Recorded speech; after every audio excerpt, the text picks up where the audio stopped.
मेरा नाम है दानिश मकसूद और आप देख रहे हैं मेरा YouTube channel Dawn News editorials. अच्छा, आज जो हम डॉन का एडिटोरियल कर रहे हैं वो है हमारे पास on the brink. On the brink होता है बिल्कुल आप किसी किनारे पे हो ना, और बेसिकली ऐसे मौक़ों पे यूज़ होता है कि जब कोई आप मुश्किल सूरत में हो, वहाँ से गिरने वाले हो, आपको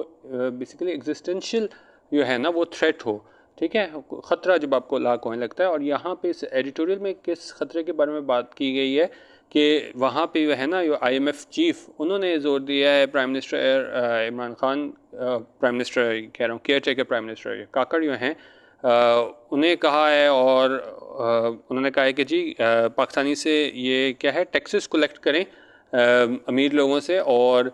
छूट दें गरीब लोगों को, क्योंकि जितने ज़्यादा जो कीमतें बढ़ रही हैं उसकी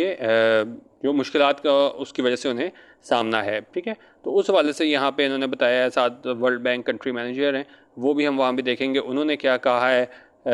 कि क्या उन्होंने बताया कि कितनी फ़ीसद पाकिस्तान की आबादी है ना वो गुर्बत की सतह से नीचे रह रही है और क्या क्या इनको करना पड़ेगा। तो बेसिकली ऑन द ब्रिंक बताया कि सारी आबादी है ना बहुत ज़्यादा मुश्किलात का शिकार है और पाकिस्तानी गवर्नमेंट को जो है, जो अभी केयर टेकर काकड़ की गवर्नमेंट है, उसको क्या करना होगा, ठीक है। इसको देख लेते हैं। कहेंगे जी, it is Pakistan moment of reckoning. अच्छा, मोमेंट ऑफ रेकनिंग क्या होता है कि आप देखो पीछे जो भी चीज़ें हुई हैं उसके क्या है, असरात क्या आए हैं, तो ठीक है, उसका बेसिकली नतीजा क्या आया है। तो उन्होंने कहा ये पाकिस्तान की क्या है मोमेंट ऑफ रेकनिंग थी। कब? जब जो words of warning are pouring in to remind the leadership and the people that the country continues to face existential challenges. उन्होंने कहा कि एक तरह की तंबी जो है ना वो की गई और रिमाइंड कराया गया, याद कराया, दहानी कराई गई लीडरशिप को और वहाँ और पाकिस्तान के लोग हैं उनके लिए ये याद दहानी कराई गई कि जो हमारा मुल्क है वो जारी है सामना करना एक एग्जिस्टेंशियल चैलेंजेस, मतलब कि हमारे होने पे ही है वो सवालिया निशान लग चुका हुआ है, ठीक है। अच्छा, अब कह रहे हैं जी, the other day the IMF chief urged the caretaker prime minister and Pakistanis to collect taxes from the wealthy and subsidize the poor who are being crushed under the soaring cost of living। और उन्होंने कहा जो IMF chief है उन्होंने जोर दिया care taker prime minister काकड़ पे और उस पर उन्होंने बताया कि जी जो पाकिस्तानी हैं ये ज़रूरी होगी कि हम उनसे टैक्सेस कलेक्ट करें अमीर लोगों से एंड सब्सिडाइज द पुअर, और जो गरीब लोग हैं उनको छूट दें। वो are being crush under the soaring cost of living, जो क्या है बिल्कुल क्रश हो रहे हैं, बिल्कुल कुचले जा रहे हैं, ये सोरिंग कॉस्ट ऑफ लिविंग है, जो बढ़ती हुई कॉस्ट ऑफ लिविंग है उसकी वजह से, ठीक है। अच्छा, on Friday,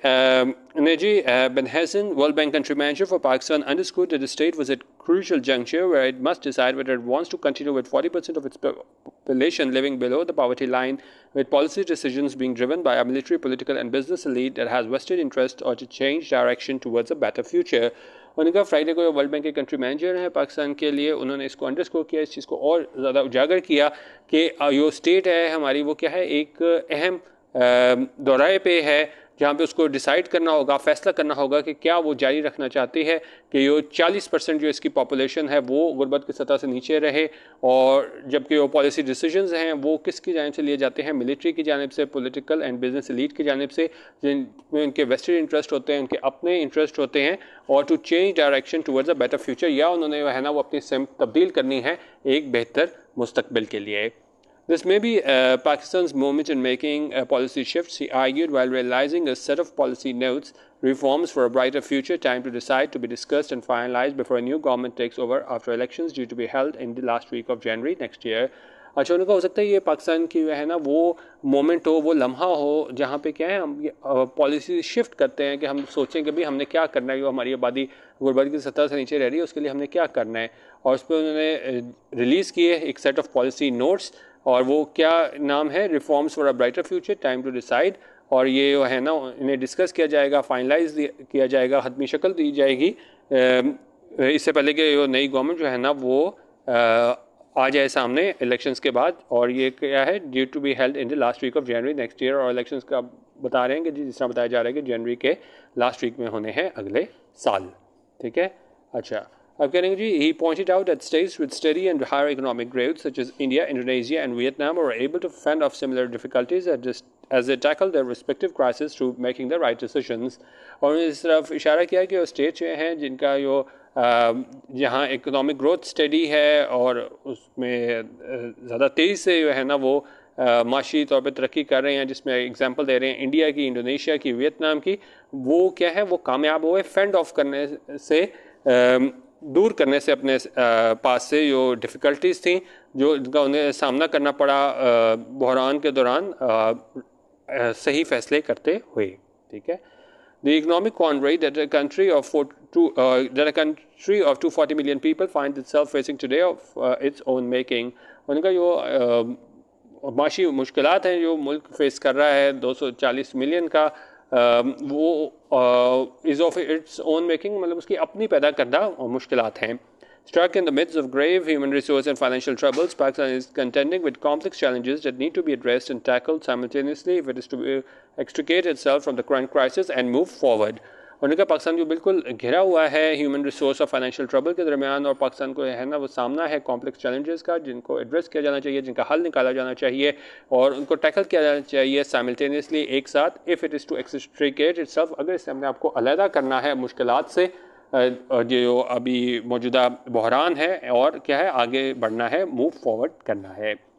One cannot expect to collect more taxes and to grow economically without improving sound public services such as education, health care and drinking water. उन्होंने कहा हम नहीं उम्मीद कर सकते कि जी हम मज़ीद टैक्सेस लेंगे और इकनॉमिकली जो है ग्रो करेंगे बग़ैर बेहतर किए पब्लिक सर्विसेज को, जिसमें तालीम, हेल्थ केयर और ड्रिंकिंग वाटर शामिल है। तो यानी ये हमें लाजमी बेहतर करनी पड़ेंगी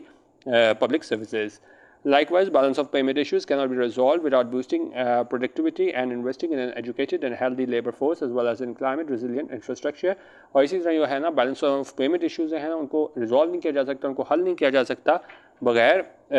प्रोडक्टिविटी को बूस्ट किए, बढ़ावा दिए और इन्वेस्ट किए एक एजुकेटेड और हेल्दी लेबर फोर्स में, साथ ही साथ एक ऐसा इंफ्रास्ट्रक्चर हो जो क्लाइमेट रेजिलियंट हो, यानी कि उसका मुकाबला भी कर सके इसके जो क्लाइमेट इंड्यूस चेंजेस आते हैं। क्योंकि हमने देखा है कि इंफ्रास्ट्रक्चर इस तरह का होता है कि ज़रा से चेंजेस आते हैं तो बिल्कुल हर चीज़ अपने साथ बहा के ले जाता है।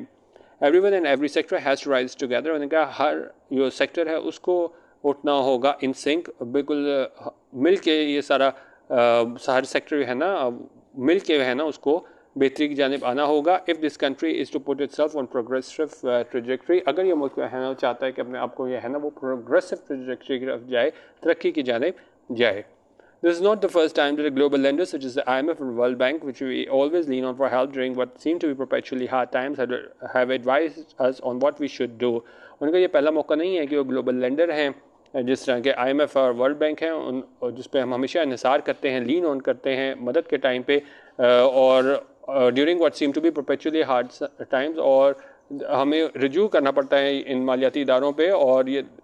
इस तरह है कि जी परपेचुअली जब भी हमारे लगातार हमारे पास हार्ड टाइम्स होते हैं तो क्या है हम इनसे रिज्यू करते हैं। हैव एडवाइज्ड अस, जिसमें उन्होंने हमें एडवाइस किया है on what we should do, कि हमें क्या करना चाहिए। And it is not as if our ruling classes and policy makers are unaware of the problems और देयर सॉल्यूशंस। और उन्होंने कहा ऐसा नहीं है कि जो हमारे रूलिंग क्लासेस हैं, जो हुकूमत हम पे कर रहे हैं, पॉलिसी मेकर्स हैं, वो अनअवेयर हैं, उन्हें नहीं पता कि वो प्रॉब्लम्स हैं, मुश्किलात हैं और उनके वो सॉल्यूशंस हैं। ठीक है, तो ठीक है, ये बारहा ये मालियाती इदारों ने हमें बताया है, लेकिन ये वो चीज़ें नहीं हैं जो हमारे कि हम कहेंगे जी हमारे जो लीडर्स थे जो हम पे हुकूमत कर रहे हैं उन्हें नहीं पता होगा। Yet these constant reminders underline how the Western interests that the World Bank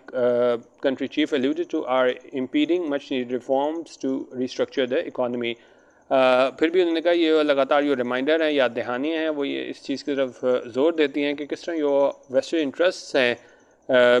जिस पे इशारा किया वर्ल्ड बैंक कंट्री चीफ ने, वो रुकावट डाल रहे हैं उन रिफॉर्म्स में जिनकी जो मच नीडेड है, यानी इनकी बहुत ज़्यादा ज़रूरत है। क्या करने के लिए? टू रीस्ट्रक्चर दी इकॉनमी, ताकि हम रीस्ट्रक्चर कर सकें इकॉनमी को। ठीक है,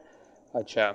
लास्ट हमारे पास यहाँ पे पैराग्राफ आगे वो कह रहे हैं if we had to revive the economy, अगर हमने रिवाइव करनी है, अगर हमने बहाल करनी है इकॉनमी को, मईशत को, फिर क्या करना होगा? Every stakeholder that Mr. Ben Hyson has mentioned should ask themselves whether they want short-term gains at the expense of the country and its people. तो उन्होंने कहा कि वो मिस्टर बेन हाइसन हैं, उन्होंने मेंशन किया है, उन्होंने कहा हर स्टेक होल्डर को जो है ना वो अपने आप से उसको पूछना होगा कि क्या वो शॉर्ट टर्म गेन चाहते हैं, कोई थोड़े अरसे के लिए फ़ायदे चाहते हैं at the expense of country के, और इस फ़ायदे के लिए क्या है वो मुल्क को नुकसान पहुंचाना चाहते हैं और उसके लोगों को नुकसान पहुंचाना चाहते हैं, और लॉन्गर टर्म स्टेबिलिटी, या वो चाहते हैं कि लंबे अरसे के लिए स्टेबिलिटी आए, इस्तेकाम आए, that can allow us to function and have a future to look forward to, ताकि जो है ना वो हमें अलाउ करे कि हम फंक्शन करें और हमारा फ्यूचर हो, मुस्तकबिल हो, टू लुक फॉरवर्ड टू, कि हम आगे की तरफ देख सकें। ठीक है, तो बेसिकली ये एडिटोरियल इस हवाले से था कि जो मालियाती इदारों के चीफ हैं उन्होंने इस तरफ इशारा किया है पाकिस्तान को कि पाकिस्तान कितने नाजुक मरले से गुजर रहा है, और बताया कि क्या क्या इनको पॉलिसीज़ अपनानी होगी। और साथ एडिटोरियल में बताया गया कि भाई ये नहीं कि हमारे लीडर्स को पता नहीं है कि क्या पॉलिसीज़ की ज़रूरत है और उसका सोल्यूशन क्या है, लेकिन क्या है क्योंकि उनके वेस्टेड इंटरेस्ट होते हैं तो वो क्या है इस तरह के स्ट्रक्चरल रिफॉर्म्स नहीं लेके आ रहे। ठीक है, ये था आज का एडिटोरियल। हमारा व्हाट्सएप ग्रुप ज्वाइन करने के लिए 0312 419 1070, यहाँ पे आप 200 रुपीज़ ईजी पैसा पर मंथ करके हमारे पेड व्हाट्सएप ग्रुप का हिस्सा बन सकते हैं। वीडियो देखने का बहुत शुक्रिया। अल्लाह हाफ़िज़। पाकिस्तान जिंदाबाद।